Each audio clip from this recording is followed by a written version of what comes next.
Hey guys, thanks for checking this video out. My name is Nephis, and I'll be showing you guys more or less optimized champion points to tackle on veteran Asylum Sanctorium as a DPS tank or healer, and yes, that does include the +2 hardened mode. For blue CP, just like in the previous champion point video for Ethereum Archive, I'm going to leave that up to you guys to decide, but as a general rule of thumb, it's going to be the Loverstone Mundus you're going to be using, or the Thief Mundus. So you want to set your blue CP around that setup and your group setup.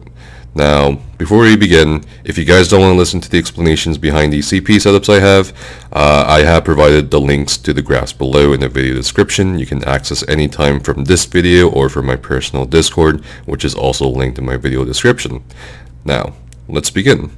So with the red CP, I'm going to be starting with the DPS first, because DPS in this trial is very paramount. It's a very heavy role actually to be a DPS in the Asylum Sanctorium. It's, I would say, the most important role in terms of actually completing the content, because once you, it's really dependent, like the strategy is really dependent on how much DPS you do, and of course how much DPS you do is also dependent on how much you survive, because if you're a dead DPS, you do no DPS. So let's go over that real quick. So you can do between 73 to 81 Ironclad as a DPS. I prefer 81 Ironclad, but either one of those two options is viable and optimal. For Spell Shield, you'll probably have 60 Spell Shield. Now we're going to identify the sources of damage in this trial. The majority of the damage in this trial you will pretty much get as a DPS is magic based damage. So don't be fooled by the Lotus Cone. The Lotus Cone, which is probably the most challenging mechanic for a lot of DPS to sort of deal with, because it requires you to kind of like get this habit of move out of red away from your mind, which is not what you want to do, obviously, because you don't want to move the cone around if it's targeting you. It's also a very almost instant mechanic, but you do have plenty of time to react to it. But anyway, that cone is not poison based. It's not physical damage. It's very misleading. When a lot of people were trying to figure this trial out, that's one of the first things we learned. You don't want to assume, you don't want to think that it's poison damage. It's not. It's magic damage. The Defiling Blast, even the name is misleading. The Defiling Blast is pretty magic based. It's not poison based. So you want a lot into spell resistance. So with light armor, especially if you're a Mag Blade DPS or a Mag Sword DPS or a Mag Plar DPS, you'll want to stack more spell mitigation. And the direct damage, there's a lot of direct damage in this trial as well. Storm of the Heavens, the AoEs that fall on you during Kite phase from Olms is direct damage. The Poison Cone is direct damage. The Thelm's Bacon lines that erupt from his AoEs when he drops it on people is direct damage. The initial impact of fire is direct damage. There's a lot of direct damage. You understand what I'm saying, and that's pretty much it. So for thick-skinned, obviously as a DPS you're not going to be standing in any dots put down by any of the 3 bosses. Obviously you won't be standing in, the poison AoE from Lothis for too long, but if you do, this will save you. I would recommend at least 15 to 17% thick-skinned. The fire dot from the execute phase is also troublesome if you don't know how to deal with it, or if you're not sure how to move in accordance with the fire AoEs that come out. So the 15 to 70% thick skin will definitely help you survive for execute phase. And of course we have the 75 or 76 into Elemental Defender, because again, this is a lot of magic damage you're going to encounter in Asylum Sanctorium. For Hardy and Light Armor Focus, you're not going to be attacked by Olms. If you are being attacked by Olms, that means your main tank is dead and it's almost probably a wipe. If you are being attacked by Thelms, your off tank is garbage. If you're being attacked by Lothis, again, I don't think his attack is poison based anyway. I think the only physical or poison based damage in this trial is the AoEs Lothis leaves behind when he teleports to a different location, or Thelms' light attacks, and that's pretty much it. And of course in this tree you don't really have much. A lot of people went like 5 or 10% Bastion. I think it's a waste of champion points because you're just only going to be putting a shield up when you need it, not all the time. And also the other points for mitigation is much more important anyway.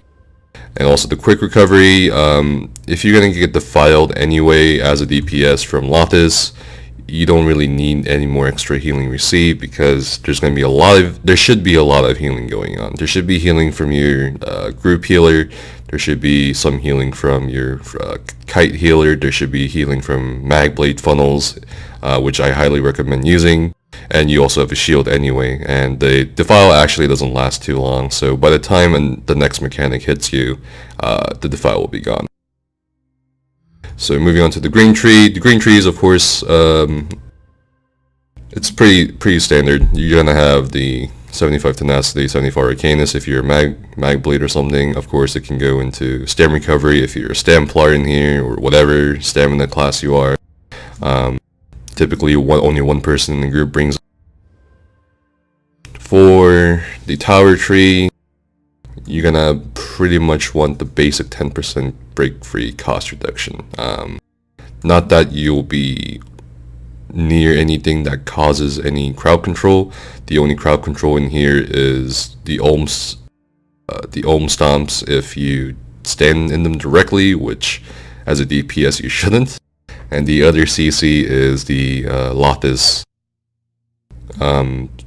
sprinkler thing, that the animation where you can interrupt them. If you don't interrupt them, the sprinkler goes off and the people in his near vicinity gets knocked back. That does happen sometimes, so just in case you don't want to be stuck in a bad spot, if that does happen, if you happen to stand near him and the off tank or the interrupter cannot get the bash or interrupt, you'll probably want 23 into Warlord. There's not much sprinting to do in Asylum Sanctorium as a DPS compared to, say, Vet Cloud Rest.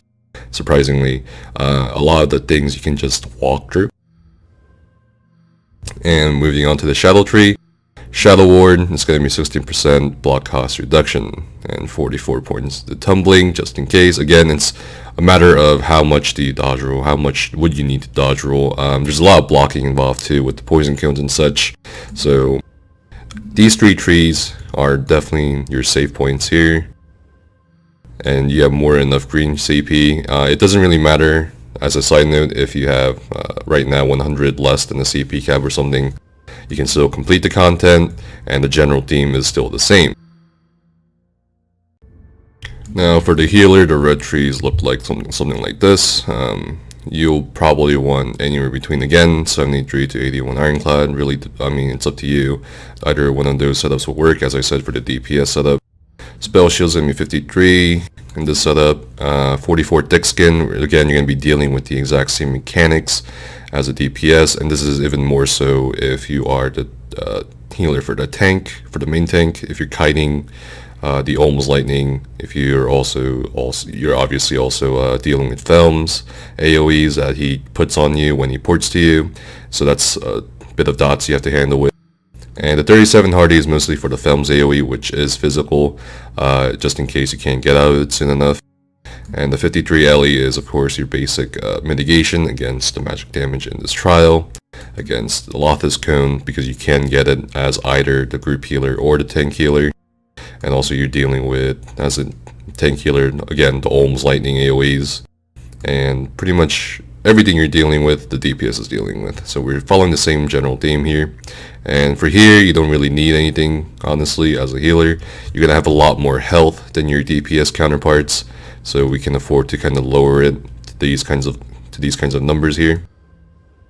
For green tree, for the healer, either the group or tank healer, it can work. You'll want the standard 10% block, 10% a break free cost reduction, just in case something happens. Typically, nothing should really CC you as a group healer. There's no reason why you would be standing really close to Lothis anyway. For the tank healer, you might encounter Lothis on the far exit position. So this is maybe needed if you feel like you will never ever get CC'd either by the Ohm's jumps or the Lothis interruptible, then definitely put 0 points into Warlord and put it somewhere else. As a tank healer or the group healer, you'll do bit of a fair amount of sprinting compared to DPS, because you will need to get to your positions or get out of things much more quicker than DPS. So we can put a bit more points into Sprinter as you'd like. And this is just a general setup for a healer. Obviously your preferences will be affecting these, your build and so on. Same for Sprinter actually, if you're going to be using any swift traits on your jewelry as the tank healer, which will help a lot with kiting the Film's AoEs and so on. And here is a shadow tree for healers. You'll be blocking cones and such, and possibly Ohms jumps if you get caught in them.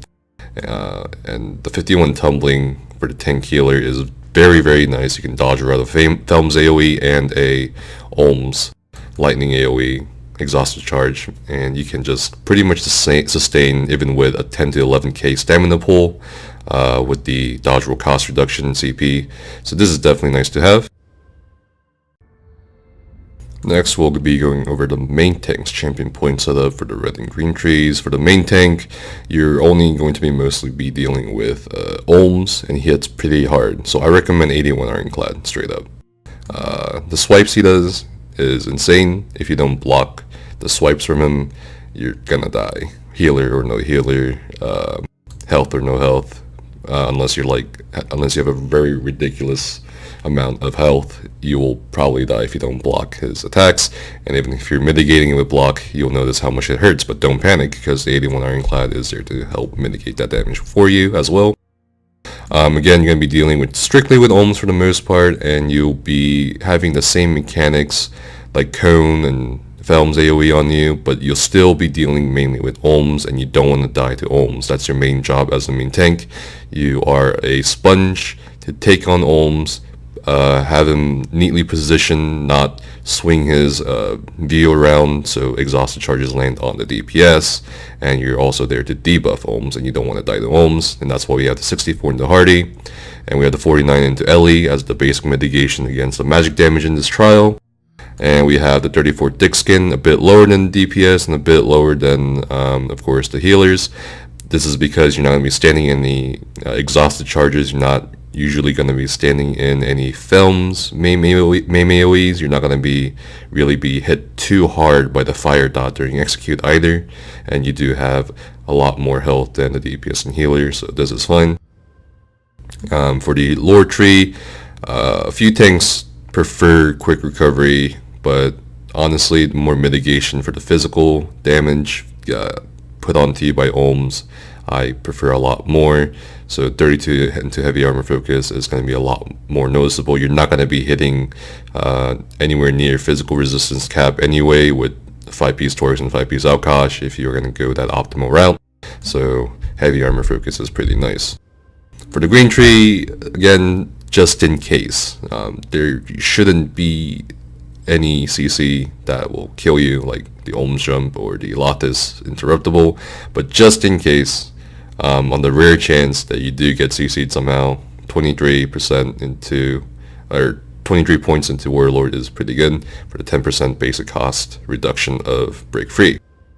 You don't need to bash anything as a main tank. For the most part, you don't need to sprint. As a main tank, you have safe spots to just kind of stand under Ohms when he does a Storm of the Heavens. Even if you do kite a little bit, you don't really need to sprint out of the Storm AoEs. You can just kind of walk around like the DPS do. And we don't really have any into Arcanist. Again, this is really dependent on how you want to build your tank. Do you want to use balance more, or do you just want to have straight up magical recovery? I prefer balance, so I'm not going to put any points in the Arcanist, and I'll just put like 75 or 76 tenacity because there's nothing else in here that interests me. Shadow Ward, again, you don't need the full 100 points. It's not really necessary at all, but there's like nothing else to put in for the main tank, so why not? Tumbling, you do have to dodge roll sometimes. You have the option of dodge rolling the Ohms Breath AoE he puts out, and just in case you do need to dodge roll out of other stuff, the dodge roll cost reduction is pretty nice. Lastly, the off-tank red CP and green CP setups. 81 ironclad as the off-tank, you're going to be dealing with a lot of direct damage, same as a DPS. This is a very difficult position as well. I'd say it's probably about the same as the tank healer position in terms of difficulty. So you're going to be having Felm's light attack, you're going to be having Lothus attack you as well with his basic attacks, which do hurt quite a bit. So you're going to be dealing with a lot of direct damage in addition to the other mechanics like Cone, Felm's Bacon Lines, Felm's main AoEs, and so on and so on. Again, this is going to be a basic mitigation setup here, since we're taking some physical damage from Felm's light attacks, and if he does enrage for 1 or 2 stacks, then you'll probably want at least 9% hardy, and this is usually fine for up to 3 enraged stacks, as long as you know how to handle Felms from that point until he dies. If he doesn't die, then the DPS is doing something wrong. We got the 40 thick skin for the fire phase during execute. As the off tank, it can hurt you quite a bit, especially if you're taking a light attack from Lothus and a light attack from Felms or something like that. 56 Lily, your general mitigation against the spell damage in this trial. I prefer around 8 to 10% quick recovery for the off tank, because you're going to be moving around a bit to stack these minis on Olms, and you want the funnel to hit you as hard as possible from the mag blades if there are any in the trial. Everything else you kind of don't really need, so I would say 10% quick recovery is very good for the off tank. For the green tree CP setups, we have in the tower tree, we got the 23 Warlord. We don't really need it as the off tank. And if you do get CC, you should have plenty of stamina to CC break. However, if you are worried about the Lothus interruptible, then sure, and if you're not very experienced with off tanking this place, I would highly recommend a 10% break free cost reduction. You do quite a bit of sprinting in Asylum Sanctorium as the off tank for Hard Moon, so I recommend the 5 to 10% sprint cost reduction. And this is pretty much extrapolated from my off tank build video I did for my Mortal Redeemer. It's basically the same. I highly recommend going with a magic recovery setup for the off tank, but if you are going with a very beefy build, you can go with a very high health build like 5-piece dragon and something like that, you don't really need Arcanist since you can use balance safely. But otherwise, if you don't have a lot of health, I highly recommend a lot of sustain with magic recovery in this trial as the off tank. So we get the 43 into Arcanist, and we have the 43 into Tenacity. You get a lot of your magic back with your Destro staff if you heavy attack with this setup, and you also get a lot of stand back as well with your sword and board heavy attack. And we have the basic 19% dodge roll cost reduction. You will actually do a fair amount of dodge rolling as the off tank. You have to get certain AoEs like the Lothus AoE he leaves behind you, and so on. And we got the 81 to 100 points into Shadow Ward. Again, this is the most amount of points you can put into Shadow Ward, depending on what your traits are in the armor, and so on. And that's it, guys. Thanks so much for watching this video, and I'll see you guys next time.